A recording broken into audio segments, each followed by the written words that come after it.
Alors nous allons aujourd'hui travailler sur les dates en calculant automatiquement la date d'un règlement à partir de la date de facture.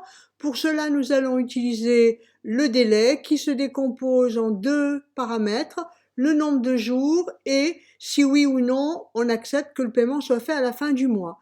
Donc par exemple, la facture du 2 février, elle est à régler 45 jours fin de mois.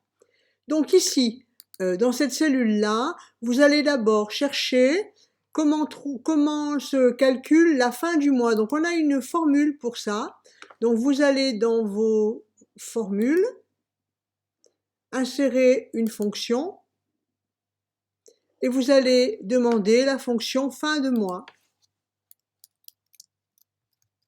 Voilà, fin de mois, donc vous la voyez, elle s'appelle fin mois.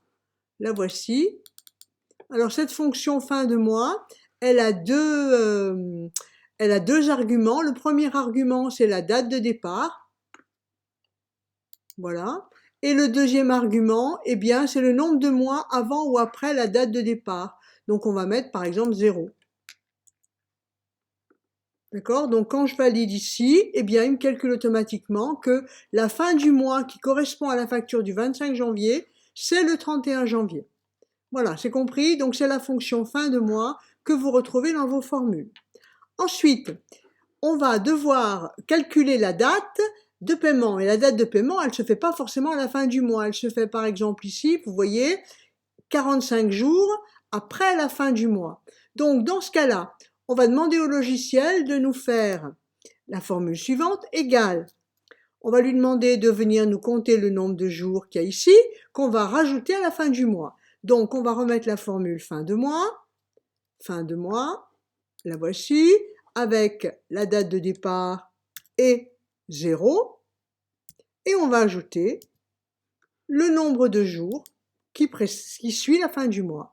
Donc là 0, effectivement, mais regardez si j'incrémente, ici j'aurai 45 jours après la fin du mois, donc ça va me faire fin de mois, donc de février, ce sera le 29 février, plus 45 jours, ça nous fera un règlement au 14 avril. Voilà, donc ce que je voudrais, c'est que vous appliquiez ça. Faites attention à une chose, je voudrais que vous le conditionniez, c'est-à-dire vous puissiez dire au logiciel, égal si, il n'y a rien ici, alors c'est juste fin de mois, mais s'il y a quelque chose ici, alors, eh bien, on va calculer autre chose. Voilà, je vous laisse essayer avec ça. Je recommence pour que vous voyez bien. Donc la formule, c'est égal, fin de mois. Je vais chercher ma date de départ, 12 février. Le mois en cours, donc je tape 0 et je rajoute 30. Voilà. Donc faites attention pour incrémenter. Il va falloir que vous fassiez attention parce qu'ici, par exemple, regardez, il n'y a pas fin de mois. Hein. Donc il va falloir que vous disiez au logiciel, s'il n'y a rien ici, alors attention, il ne faut prendre que ça. Donc là-dessus, c'est pas compliqué. Je vous laisse vous débrouiller et après l'ajouter à toutes les autres dates. Vous retrouverez donc ce document, je vous l'enregistre, vous le retrouverez. Merci.